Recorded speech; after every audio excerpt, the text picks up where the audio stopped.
Assalamualaikum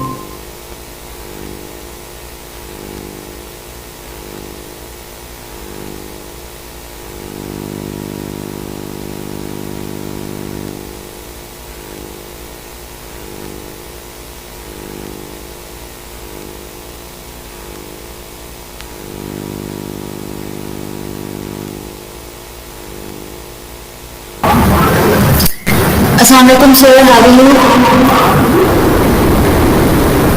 Sir, your mic is off. You have to unmute your mic.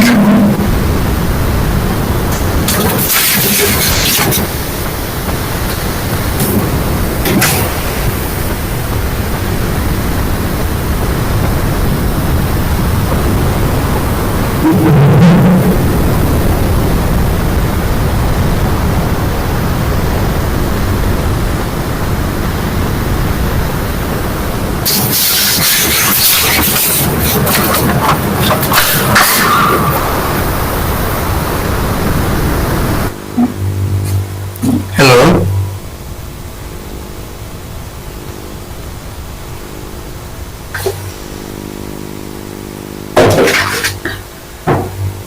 आवाज आ रही है मेरी? Hello, can you hear me? Sir, I'm unable to hear you. Still is like that.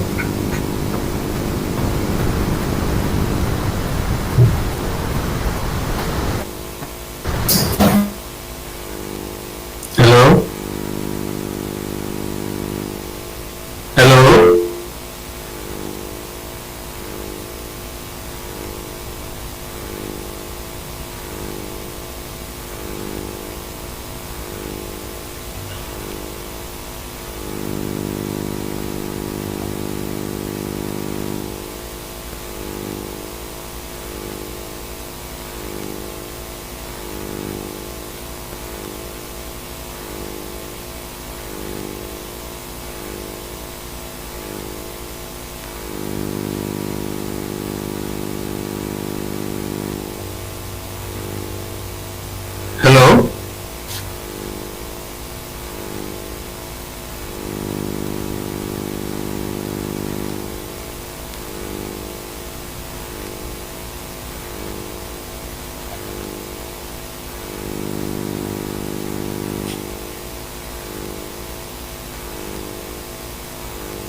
Assalamu alaikum everyone. Assalamu alaikum Sir Zafar. How are you?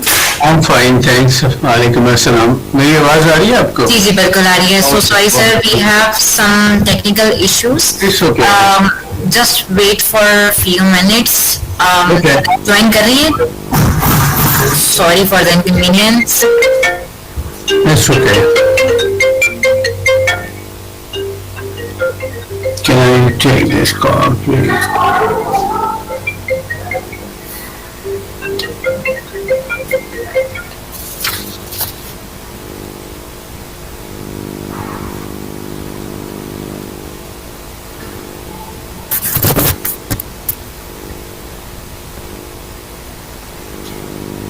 Assalamualaikum sir, sorry about that. I was facing some back-end issue with the laptop and the voice. It's okay, no problem. It's okay. You can hear me now? Yes, I can hear you. Okay, wonderful. Yes, please, go ahead. Assalamualaikum everybody, my name is Kanan Riaz and I am a social media consultant at NICAT, and today I am honored to host Sir Zafar Anjum for a fireside chat, and the topic for that is securing success, navigating fraud prevention, compliance and risk management for startups. Sir is a seasoned expert with over 30 years in anti-corruption, fraud prevention and security management with advanced studies in fraud and financial crime and extensive experience as global investigator. Sir, my first question would be that can you explain the fundamental concepts of fraud and corruption and their potential impacts on businesses? Thank you so much. First of all, Assalamu alaikum to everyone. Concept is in different countries there is different geographical situations. Motivations are different. Most probably, sometime if you look into the case studies, so people's they have their motivation because of the poverty, because of economic situation. They find the opportunity, and most of the time we also experience habitual or professional criminals, and those people are working with more organized way, with planning, and in our missions, that's why there is different risk management techniques, practices. For example, pre-employment background screening is one of a very small level of risk management activity. Why it is important? Because you will know that who you are going to hire, the person working in your organization. What was his or her last 10 years or 15 years background? There is a possibility that some people have previous conviction history or allegations of fraud and corruption. Most probably, organizations avoid spending money. They think it's a cost. So that is another issue, the area where the organization needs to develop their internal policies. That it's not just a cost, it is an investment for your workplace to ensure the safeguard, necessary safeguard within your organization. So we experience habitual type of people with professional history as an organized criminal, and sometimes they find the opportunity and they take this advantage. And motivational factor is always one of a very important factor when you study different crimes as a criminologist, and you find that people's motivation is very important. Society's role is another impact, that if there is injustice, there is a problem with the equality in organizations or wherever they are working. So some people have this attitude to go for a shortcut to make money. But I think with the technology, with the improvement of different for risk management tools, it's getting hard now. It's not as easy as previously. We have lots of scandals. But it's again depend person to person and what is the background of a subject or where they are coming. It's not necessary that person is having some specific nationality. So, as a financial crime is an opportunity also. People to make money out of that. So, Sir, can you share a real-world example from your experience where a business has faced a similar issue due to fraud and corruption? We have a case study. There was one of a very famous pharmaceutical company. They engaged our services, and we find it's a horrible practices within organizations that from their sales representative to chief financial officer, a complete organized gang was working inside the organization. And what they do is they make their a parallel sale. We speak it's a kind of a parallel sale. And even we find them to selling the fake medicines, expired medicines, sorry, not fake. And with the deep down investigations, we find that the chief financial officer, he hired his brother-in-law as a purchasing officer. And that person was based in Lahore somewhere. And they printed different kinds of memos, invoices, purchasing orders. And when we conducted approximately 3 months forensic audit, and unfortunately that firm was audited by one of a very big audit firm already every year. But I don't know why they just have closed their eyes and not disclosing the fraudulent activities going on. Sure.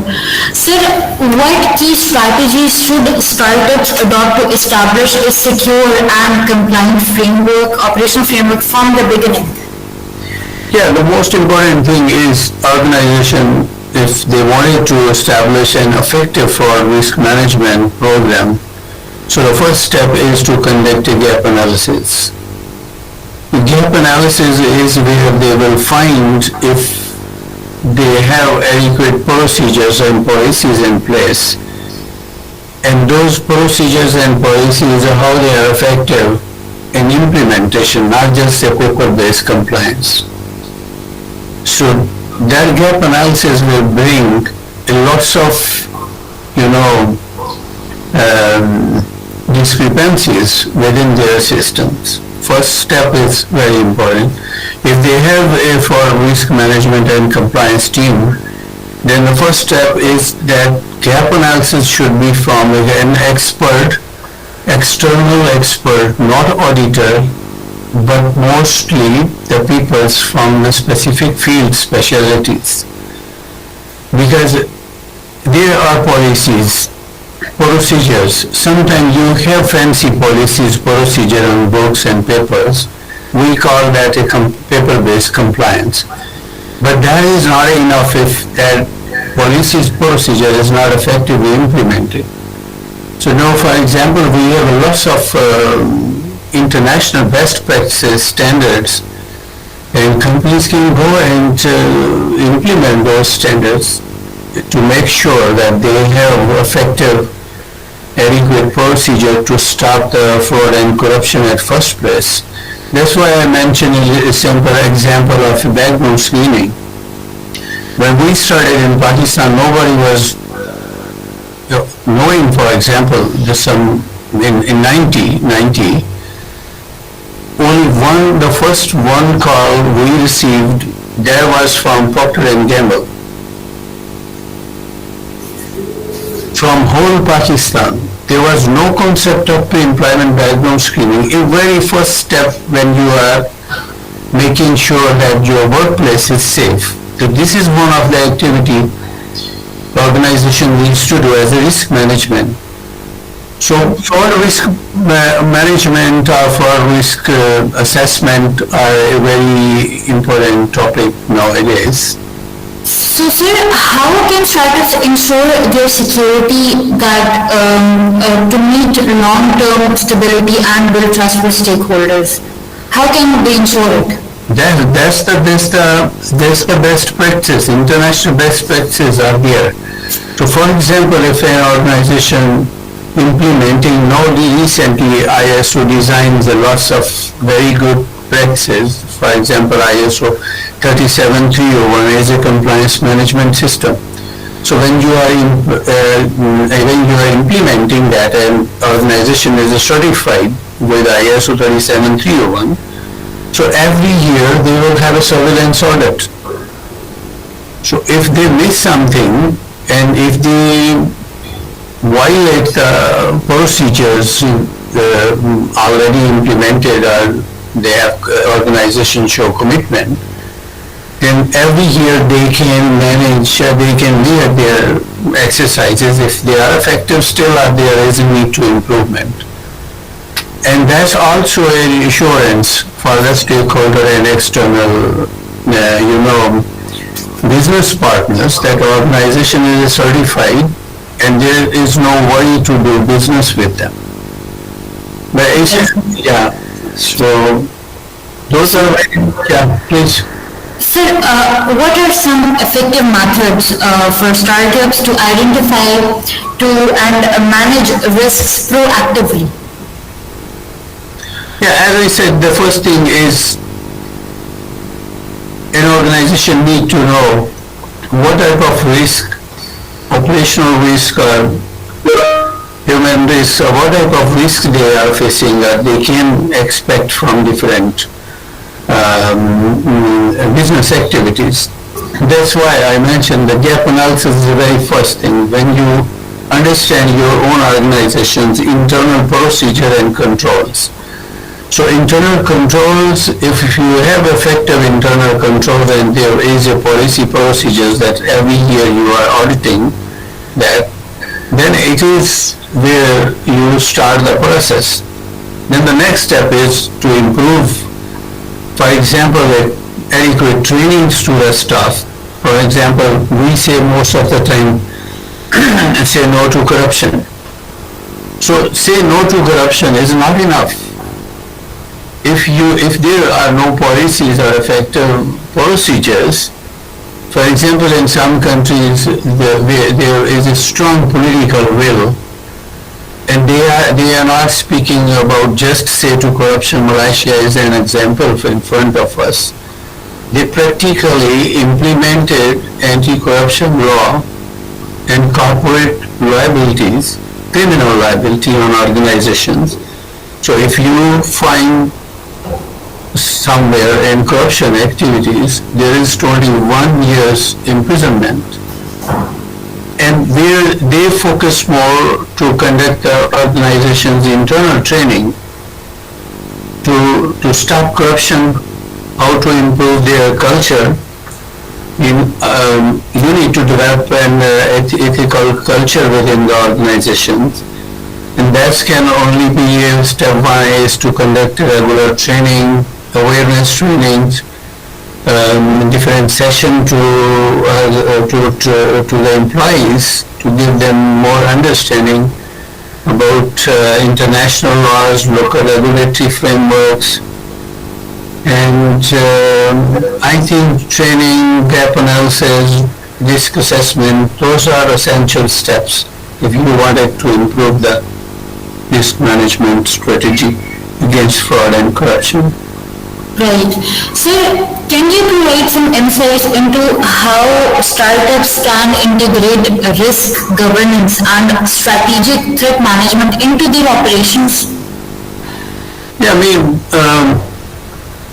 it's a complex,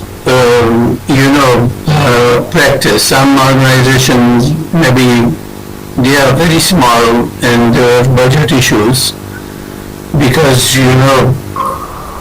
having a permanent compliance officer or a compliance department may be not easy, but at the same time they have a minimum level of implementation of international best practices. So I would suggest from the startup they must have some policies and internal controls. First, what type of organization or business activities, what type of exposure to different kinds of fraudulent activities or corruption, if they are doing local business, so they needs to develop the policies to screen their vendors or partners. Before doing the business, they needs to make sure that the companies they are going to sign different joint venture or partnerships, they are good business, they have good reputation, there is no previous questionable history. So these are the internal control policies and procedures any startup company needs to develop from scratches or from somewhere. Yeah. Right, sir. So, what are the essential compliance practices that startups should implement to avoid legal and financial pitfalls? Yeah, the risk management is one of the very first step that organization need to know what type of risk associated with their business activities. For example, the very important step is when you are hiring, you should know that who you are hiring. This is very small level of risk management activity from any company, startup or multinational, whatever the level of the organization. So if they have that policy, that first step, that they are stopping the people with criminal minds, or that can be a problem for the future of the business. So these are the things. Then for risk management is another area. They should have policies, procedures that there is no tolerance for any kinds of those activities from first step. Then training, not only training for employees, but also training for all associated persons, even directors and all level of management, that what is going on, what are the regulatory frameworks, what kinds of risk exposures they can face. So those are the areas they need to include from their business plans, that what type of risk organization can face and what should be the possible red flags. So accordingly they can manage their risk management policies and procedures. So, how can startups ensure that they can stay up to date with compliance requirements and industry standards? There is lots of training awareness sessions. Certain organizations, they provide regular awareness trainings. So for example, some international regulatory frameworks is not specific to a country or the jurisdiction. So for example, there is a UK Bribery Act. So if you are working in any kinds of a British company and you don't know about the UK Bribery Act's effective implementation or jurisdictional scope, so So that can be a problem for any person you are working and they have a link to any kinds of a British or maybe a British citizen or a British country, a vendor, a British partner. So that law always is effective internationally, disregarding where you are doing the business. So Rolls-Royce example is there, that one, their local partner in Indonesia, that was involved in paying corruption or doing corrupt practices in Indonesia, but Rolls-Royce was charged in UK because it is the responsibility of the organization to ensure that their vendors, their partners, they are clean from all type of corruption activities. So there is lots of training available where you can find different modules of understanding regulatory laws. We have lots of corporate governance organizations. They are conducting different kinds of awareness sessions. And that's webinars are nowadays webinars are available. You don't need to go somewhere. Sir, so why is fostering the culture of integrity crucial for startups, and what steps can leadership take to promote the ethical behavior? The culture is very important in any organizations, your internal culture. If there is a tolerance of based on the business interest, for example, you have business interest, you are just ignoring some little level of problems. For example, whistleblowing is one of the activity most organizations they demonstrate and transparent internal procedures. So they provided a hotline or different kinds of communication ways. If you find any wrongdoing within the organization, you can report this and we will ensure your protection. So there is an activity, if organizations are establishing these kinds of practices, these kinds of internal procedures, so that can help them to boost speaking, freedom of speaking within organization, that if somebody is finding any kinds of wrong practices, they should speak. And it's improved the culture, internal culture. Ethical culture is very important, and management's role is very important because we speak its tone from the top. Exactly. Tone from the top is when you are promoting high ethical culture within the organization through different adequate procedures. Sir, what are some unique challenges that startups might face when operating in global markets, particularly in terms of security and compliance?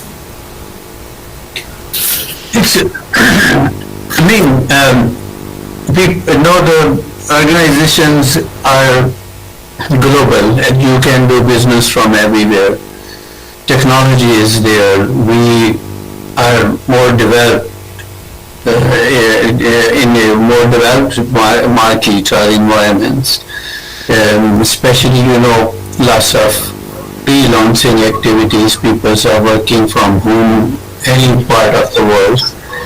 But most important thing is what kinds of risk is involved in your business activities.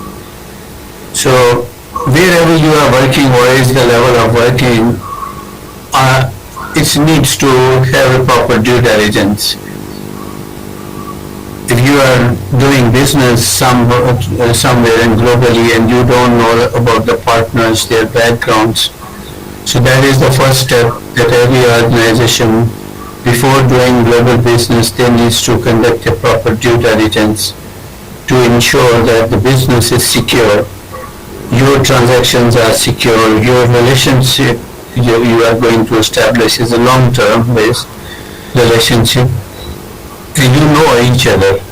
So it is very important. The due diligence is one of the activity. that can ensure not only the security of your future business, but also an important step toward the global business activities. Sir, can you explain, provide an example of from your work which illustrates how startups can navigate these challenges effectively? Most important thing is our story is when we started, that business was unique. And we've spent a lot of time to teach organizations to provide them these kinds of importance, that why you need to do due diligence, why the compliance is important within your organization. If you are hiring somebody just for the reference, that some of your friend is providing reference, so it's okay. So that is not how the business is doing internationally. So wherever you are starting, whatever the level of business, you need to have a bigger picture, not just within the scope of your city, within the scope of your country, but the business aspects or prospects throughout the world. And sometimes there is no much investment involved. But most important is your business plan. In your business plan, what type of risk, that is just a business interest, or you are looking at the bigger picture and where the risks are involved. If you will be conducting, for example, you are starting a financial investment or capital investment advisory firm. So that person needs to know what type of financial crimes and frauds involves different schemes within the financial market. So the startup from any business needs a proper business intelligence, proper business plans, risk assessment associated to the business they are going to do, what type of business, jurisdictions, and in those specific jurisdictions, what type of risks are involved. So accordingly, they need to develop their internal policies and controls. And it's not a very complex activity. There is lots of advisors, consultants available. They can speak to develop their business plans. And that can ensure from the what practical and final advice would you give to all the startups so they can be prepared for any managerial crisis? The first step is, again, business needs to be conducted with due diligence. The first step is the care about what type of policies, procedures you have. So from the start of the business, it's not just incorporation of company, but you need to know what is the regulatory frameworks within the jurisdiction you are operating. What is your responsibility? What's level of the reporting requirement from regulators? And then your risk management policies, procedures before doing the business.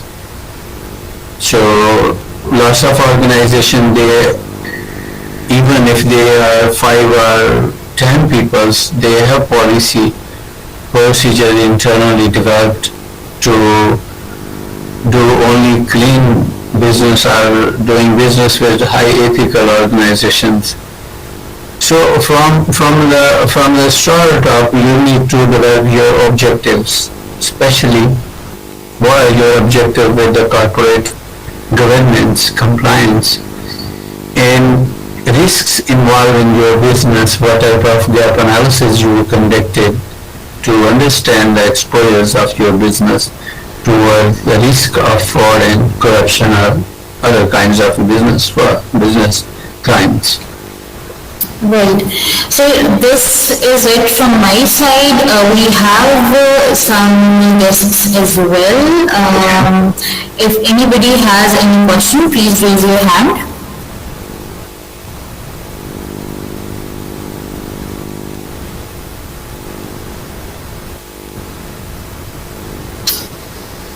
I think not. So thank you so much for being here today, and thank you so much for such an insightful session, and I hope all of you has learned something from it. Thank you so much for the opportunity. I hope, Thank you so much, sir. Thank you. yeah, thank you so much. Take care. Bye. Take care.